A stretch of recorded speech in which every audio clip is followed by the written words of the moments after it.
Class 5। আমি মধুলিনা দিদিভাই। যেরকম তোমাদের বলেছিলাম এর আগের দিন, তোমাদের আমি লেসন 7-এর বাদবাকি কয়েকটা অ্যাক্টিভিটি আছে, সবটা হয়তো আজকে শেষ করতে পারবো না, যে কটা পারছি করিয়ে দিচ্ছি। আর তোমাদের ওয়ার্ড মিনিংগুলো একটু দেখানো বাকি ছিল, আগে সেইগুলো দেখে নাও তোমরা। আচ্ছা, দেখো,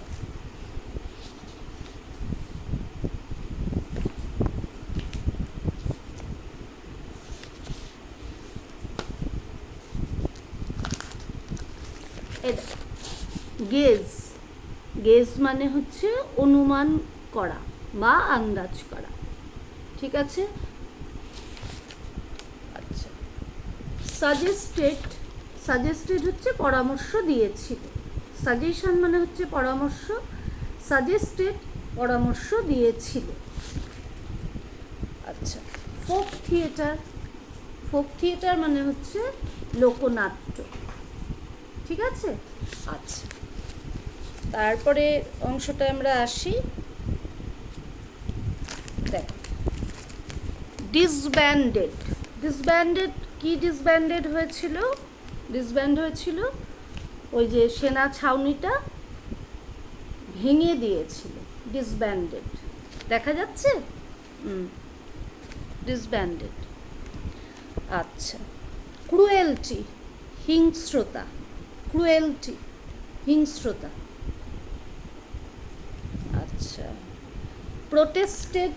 প্রোটেস্ট থেকে প্রোটেস্টেড। প্রোটেস্টেড হচ্ছে প্রতিবাদ করেছিল।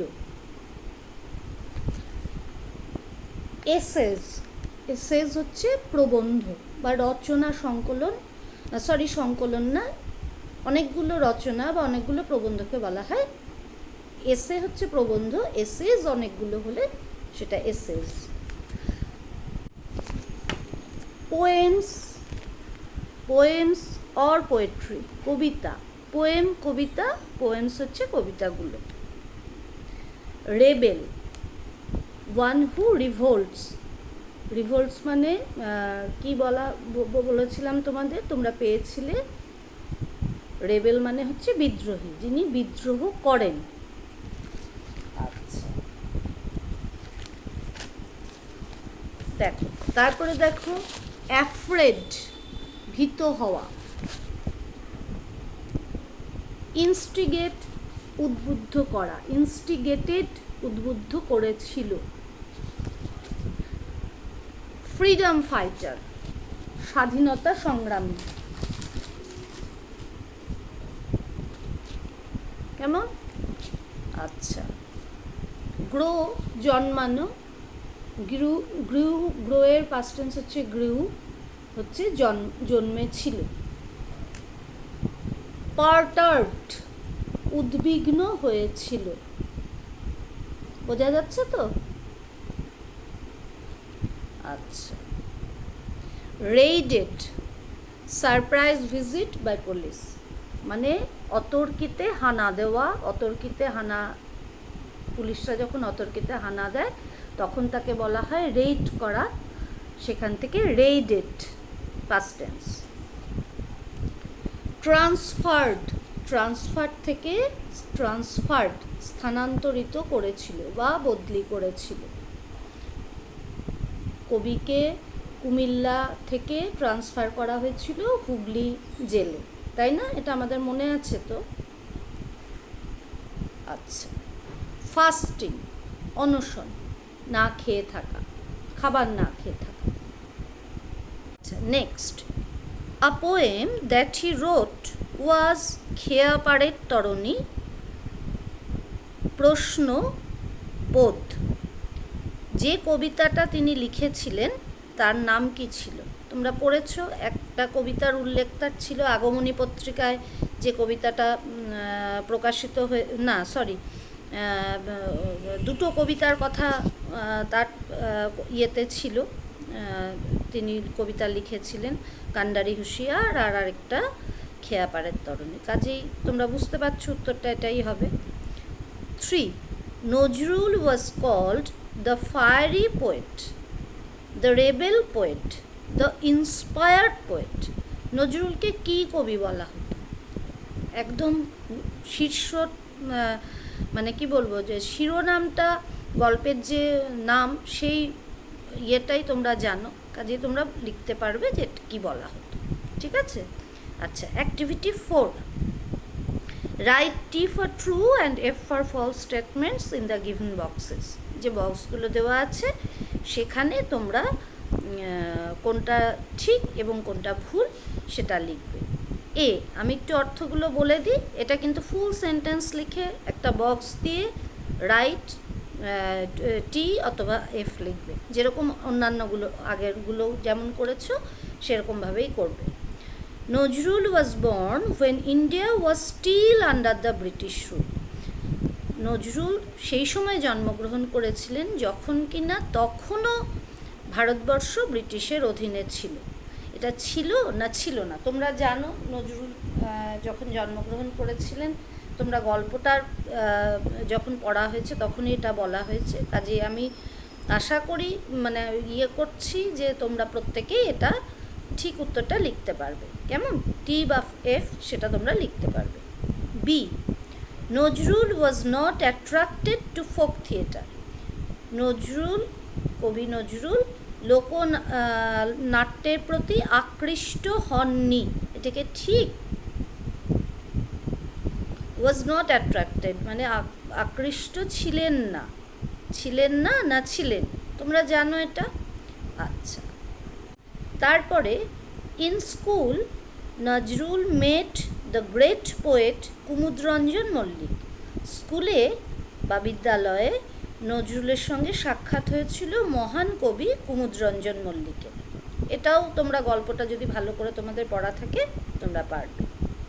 D, Nazrul served the Indian army under the British rule. Nazrul মানে ব্রিটিশ শাসনে ভারতীয় আর্মিকে সাহায্য করেছিলেন, সার্ভ করতেন। হ্যাঁ, Nazrul serve the Indian army. তখন ইন্ডিয়ান আর্মি তো ব্রিটিশদের অধীনেই ছিল। তোমরা এটা গল্পের তোমরা পড়তে পারবে, কেননা তখন তো ভারতবর্ষ স্বাধীন ছিল না, সেটা ব্রিটিশ শাসনাধীন ছিল। কাজেই এই যে আর্মিটা, যেটাকে ইন্ডিয়ান আর্মি বলা হচ্ছে, ইন্ডিয়ান আর্মিও কিন্তু ব্রিটিশদের শাসনাধীন ছিল। কেমন? তাহলে তোমরা লিখতে পারবে উত্তরটা নিশ্চয়ই। আচ্ছা, E, Nazrul fasted for 30 days। Nazrul 30 দিন অনশন করেছিলেন। ওখানে লেখাই আছে, আমি বলেছিলাম যে কত সাল থেকে কত সাল পর্যন্ত, এবং সময়টাও উল্লেখ করা আছে। 1 মাস, 1 মান্থ কত দিনে হয় তোমরা জানো এটা, কাজেই তোমরা এটা লিখতে পারবে। ঠিক আছে, এবার আসি activity 5। Fill in the chart with the information from the text. Year আর ইভেন্ট। ইভেন্ট মানে হচ্ছে ঘটনা, ইয়ার মানে তোমরা জানো বছর। এবারে 1910 দেওয়া আছে, তোমাদের যেটা লিখতে হবে এরকমভাবে 1910 লিখলে ইয়ারটা। এবার ইভেন্টের জায়গাটা ফাঁকা আছে। কেমন? তোমরা তো এটা খাতায় টুকে নিয়ে করবে, তো খাতায় তখন লিখবে যে 1910 সালে কি ঘটনা ঘটেছিল। গল্পটা পড়লেই কিন্তু তোমরা এটা লিখতে পারবে। ঠিক আছে? আচ্ছা, তারপরে যেটা আছে, the regiment was disbanded. The regiment was disbanded. কোন রেজিমেন্টটা ভেঙে দেওয়া হয়েছিল সেটার ইয়ারটা, কোন ইয়ারে ভাঙা হয়েছিল ইয়ারটা লিখবে। কেমন? ইয়ারটা একদম দেওয়াই আছে বই। নেক্সট 1922। 1922তে ইয়ারটা দেওয়া আছে। এবার 1922তে কী ঘটনা ঘটেছিল সেটা দেওয়া নেই, সেটা তোমরা লিখবে। ঠিক আছে? তারপরেরটা যেটা আছে, Nazrul was released from jail. কোন ইয়ারে নজরুল জেল থেকে মুক্ত হয়েছিলেন বা মুক্তি পেয়েছিলেন সেই ইয়ারটাও দেওয়া আছে। এভাবে এরকম করে একটা ঘর করে নিয়ে ইয়ার একদিকে লিখে একদিকে ইভেন্ট লিখে, যেখানে ইভেন্ট আছে সেখানকার ইয়ারটা লিখবে, যেখানে ইয়ার আছে তার পাশে ইভেন্টটা লিখবে। কেমন, বুঝতে পারলে তো সকলে? আচ্ছা, এরপর আসি activity 6, question answer. Who inspired Nazrul to write poems? এই কবিতা লিখতে নজরুলকে কে সাহায্য করেছিল? আমরা সেকেন্ডে এটা যখন পড়লাম, সেকেন্ড অংশটা যখন আমরা পড়লাম, সেকেন্ড ডেতে আমরা যখন পড়লাম, তখন কিন্তু এর উত্তরটা পাওয়া গেছে যে শুধুমাত্র রবীন্দ্রনাথ ঠাকুর নন, দুজন পার্সি কবির কথাও দেওয়া ছিল যারা নজরুলকে কবিতা লিখতে প্রভাবিত করেছিলেন, কবিতা লেখায় প্রভাবিত করেছিলেন। কাজেই who inspired Nazrul to write poems? Rabindranath Thakur, তারপর দুজন যে পার্সি কবির কথা বলা হয়েছে তাদের কথাও লিখবে। আচ্ছা, তারপরে why did Nazrul have to leave the army? নজরুলকে কেন আর্মিটা ছাড়তে হয়েছিল? কেন ছাড়তে হয়েছিল তোমরা জানো না? কেন ছাড়তে হয়েছিল? কেননা সেই সেনা ছাউনিটাই ভেঙে দেওয়া হয়েছিল ফার্স্ট ওয়ার্ল্ড ওয়ারের পরে, সেভাবে লিখবে।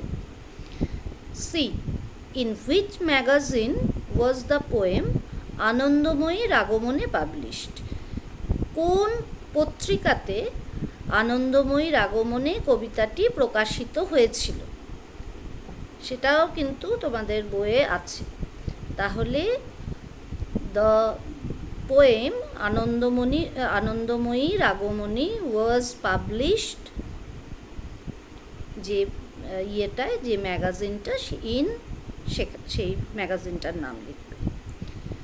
Why did Nazrul start fasting? Nazrul কেন অনশন শুরু করেছিলেন? ব্রিটিশ সরকারের অত্যাচারের বিরুদ্ধে, তাই তো? সেটুকুই লিখবে। নজরুল স্টার্টেড ফাস্টিং, মানে তোমরা দেখে নেবে, আমি বারবার করে বলি, প্রশ্নটা কোন টেন্সে আছে সেই অনুযায়ী তোমরা কিন্তু উত্তরটা লিখবে। লেখা আছে হোয়াই ডিড, কেন, why did Nazrul start fasting, কেন তিনি করেছিলেন। তাহলে তিনি ফাস্টিং করেছিলেন, নজরুল স্টার্টেড ফাস্টিং বলে তারপরে ওটা লিখবে। ঠিক আছে? আচ্ছা, এরপরে আমরা আরেকটা বিষয়ে আসি, পেজ নাম্বার 80তেই আছে আমরা। Let's learn, let's look at the sentences. দেখো, after the first world war the regiment was disbanded in 1920। A সেন্টেন্সটা আমরা পড়লাম। B, he inspired the Indian youth to boldly fight for freedom. C, there he began fasting. তিনটে sentence পড়লাম, তিনটে সেন্টেন্সই কিন্তু আমাদের প্যাসেজের মধ্যে আমরা পেয়েছি। দেখো, তারপরে লেখা আছে in sentence A the word after tells us about the time of action. This is an example of adverb of time. তোমরা অ্যাডভার্ব কাকে বলে সেটা জানো কি? অ্যাডভার্ব হচ্ছে সেই শব্দটা যে ভার্বকে মডিফাই করে, অ্যাডজেক্টিভকে মডিফাই করে এবং আরেকটা অ্যাডভার্বকে মডিফাই করে। অ্যাডভার্ব হচ্ছে এমন একটি পদ যে ভার্বকে মডিফাই করে, যে অ্যাডজেক্টিভকে মডিফাই করে এবং যে আবার আরেকটা অ্যাডভার্বকে মডিফাই করে, সেই পদটাকে আমরা বলি অ্যাডভার্ব। কেমন? আমরা জেনারেলি এর অ্যাডভার্ব বললে আমরা বলি, সাধারণভাবে যখন আমরা অ্যাডভার্বের কথা বলি তখন বলি যে কোনো শব্দের শেষে যদি ly থাকে তাহলে সেই শব্দটা অ্যাডভার্ব। কিন্তু এটা ছাড়াও আরও অনেক অ্যাডভার্ব আছে যেখানে শব্দের শেষে কিন্তু ly নেই। যেমন ফার্স্ট, শি রানস ফাস্ট। এই ফাস্ট, এই শব্দটা FAST, সে দৌড়য় দ্রুত, এই যে ফাস্ট শব্দটি, এই ফাস্ট শব্দটি কিন্তু অ্যাডভার্ব। এটা কাকে করছে, মডিফাই করছে? ভার্বকে। ভার্বটা কি, কেমনভাবে দৌড়াচ্ছে, দ্রুত দৌড়াচ্ছে। রানটা হচ্ছে এখানে ভার্ব, রানস ফাস্ট। তার মানে আমি এক্ষুনি বললাম যে শব্দটা ভার্বকে মডিফাই করে তাকে আমি অ্যাডভার্ব বলি। আমরা একটা উদাহরণ এখানে বললাম, শি রানস ফাস্ট, সে দ্রুত দৌড়ায়। সে কেমনভাবে দৌড়োয়, আমি ক্রিয়াকে প্রশ্ন করলাম, সে দ্রুত দৌড়োয়। এখন ক্রিয়াকে যখন মডিফাই করা হবে বা ভার্বকে যখন মডিফাই করা হবে যে শব্দটা দিয়ে, সেটা হচ্ছে অ্যাডভার্ব। একটা এক্সাম্পল আমি বললাম। নেক্সট আমি একটা সেন্টেন্স বলছি, শোনো। The boy is very tall. The boy is very tall. The boy is tall, এখানে অ্যাডজেক্টিভ কোনটা? ছেলেটাকে আমি বলেছি, তোমরা জানোই, আমি বলিনি বা বলেছি যে আমরা যখন কোনো ব্যক্তি বস্তুকে আমরা ডেসক্রাইব করি, বর্ণনা করি যে শব্দটা দিয়ে, সেই শব্দটাকে আমরা বলি অ্যাডজেক্টিভ। তার মানে নাউনকে বা প্রোনাউনকে যখন বর্ণনা করা হয় যে শব্দটা দিয়ে, সেই শব্দটা হচ্ছে অ্যাডজেক্টিভ। এখানে নাউনটা কি? এখানে নাউনটা হচ্ছে বয়। বয়টা কেমন? দ্য বয় ইজ টল, তাই তো? তাহলে টলটা হচ্ছে adjective. The boy is tall, ছেলেটি কেমন? ছেলেটি লম্বা। এরপরে যখন বলা হলো the boy is very tall, ছেলেটি খুব লম্বা, তখন এই যে লম্বা শব্দটাকে, টল শব্দটাকে আমরা মডিফাই করলাম কি শব্দ দিয়ে? ভেরি, এই শব্দটা দিয়ে। এই ভেরিটা হচ্ছে এখানে অ্যাডভার্ব। এক্ষুনি আমি কি বললাম? অ্যাডভার্ব হচ্ছে সেই শব্দটা যেটা নাউনকে মডিফাই করে। শি রানস ফাস্ট, এক্ষুনি আমি বললাম একটা, রানটাকে মডিফাই করেছে ফার্স্ট এই শব্দটা দিয়ে, রানস শব্দটাকে মডিফাই করেছে ফার্স্ট এই শব্দটা দিয়ে। সেকেন্ড সেন্টেন্সটা বললাম the boy is very tall, সেটা টল হচ্ছে অ্যাডজেক্টিভ, টলকে মডিফাই করা হলো ভেরি এই শব্দটা দিয়ে। এইবারে আমরা একটা সেন্টেন্স বলবো যে সেন্টেন্সটায় একটা অ্যাডভার্বকেই আরেকটা অ্যাডভার্ব মডিফাই করছে। কেমন? সেই সেন্টেন্সটা হচ্ছে দ্য বয়, একই রকমভাবে বলছি, the boy runs very fast. এখানে দেখো দুটো শব্দ কিন্তু অ্যাডভার্ব। ছেলেটি খুব দ্রুত দৌড়ায়, দ্রুত শব্দটা অ্যাডভার্ব ফাস্ট, ভেরি শব্দটাও অ্যাডভার্ব। এখানে ফার্স্ট এই শব্দটাকে মডিফাই করা হলো, ফার্স্ট হচ্ছে এখানে দ্য বয় রানস ফাস্ট বললেও একটা, বয় রানস ফাস্ট বললেও একটা শুদ্ধ সেন্টেন্স। এবারে দ্য বয় রানস ফাস্ট বলছি, এই ফার্স্ট শব্দটা অ্যাডভার্ব। এবার এই শব্দটাকে আমি মডিফাই করলাম আরেকটা অ্যাডভার্ব দিয়ে, যেটা হচ্ছে very. The boy runs very fast. তাহলে আমরা বুঝলাম যে অ্যাডভার্ব হচ্ছে সেই শব্দটা যে শব্দ একটা ভার্বকে, প্রত্যেকটা সেন্টেন্সে যে এরকম থাকে, কোনো সেন্টেন্সে ভার্বকে মডিফাই করতে হয় করে অ্যাডভার্ব, কোনো সেন্টেন্সে অ্যাডজেক্টিভকে মডিফাই করে অ্যাডভার্ব, কোনো সেন্টেন্সে আবার আরেকটা অ্যাডভার্বকে মডিফাই করে অ্যাডভার্ব। কাজে অ্যাডভার্বটা কি আমরা বুঝলাম। এইবারে তোমাদের যে এখানে সেন্টেন্সগুলো বলা হয়েছে, বলা হলো in sentence A the word after, দেখবে নীল কালি দিয়ে যে শব্দগুলো লেখা আছে সেই শব্দগুলোকে উল্লেখ করা হচ্ছে। The word after tells us about the time of action, this is an example of adverb of time. অ্যাডভার্বের আবার কতগুলো ভাগ আছে, যেমন আমরা বলি adverb of time, adverb of manner, adverb of place. কেন বলছে অ্যাডভার্ব অফ টাইম? দেখো, in the sentence the word after tells us about the time of action. এখানে সেন্টেন্সটা কি আছে? After the first world war the regiment was disbanded in 1920। কখন 1920 সালের কখন রেজিমেন্টটা ভেঙে গিয়েছিল? After the first world war.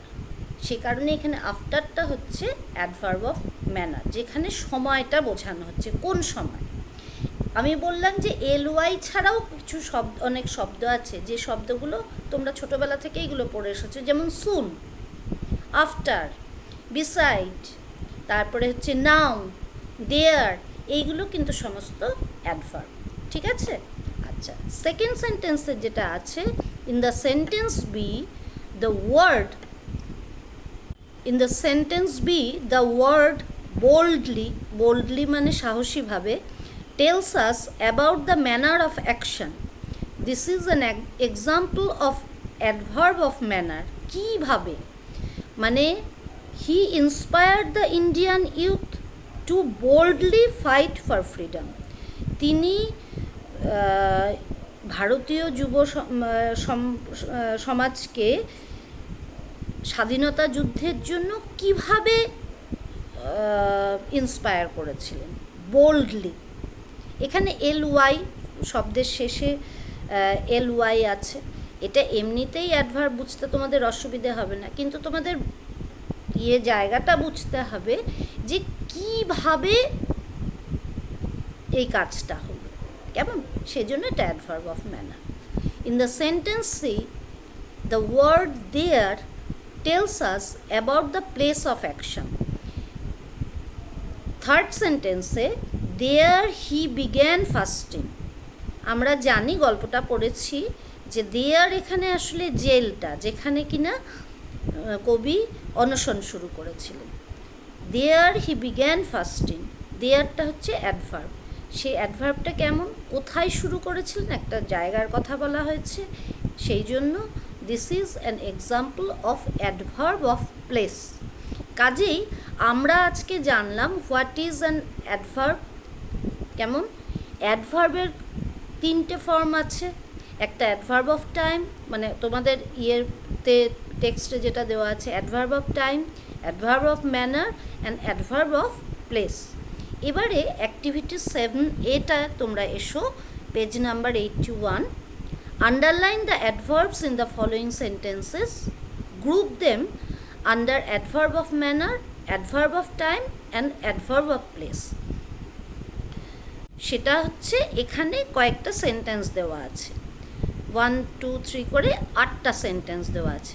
তোমাদের সেন্টেন্সগুলো ভালো করে পড়তে হবে, পড়ে সেন্টেন্সগুলোর মধ্যে কোনটা অ্যাডভার্ব সেটা আন্ডারলাইন করতে হবে। তোমরা খাতায় 1 নম্বর লিখে now I will go to school লিখলে, এইবারে যেটা অ্যাডভার্ব তার সেই শব্দটাতে আন্ডারলাইন করবে, দাগ দেবে, দাগ দিয়ে ওইখানেই তোমরা লিখে দেবে এটা কী ধরনের adverb, weather it is adverb of place or adverb of manner or adverb of time.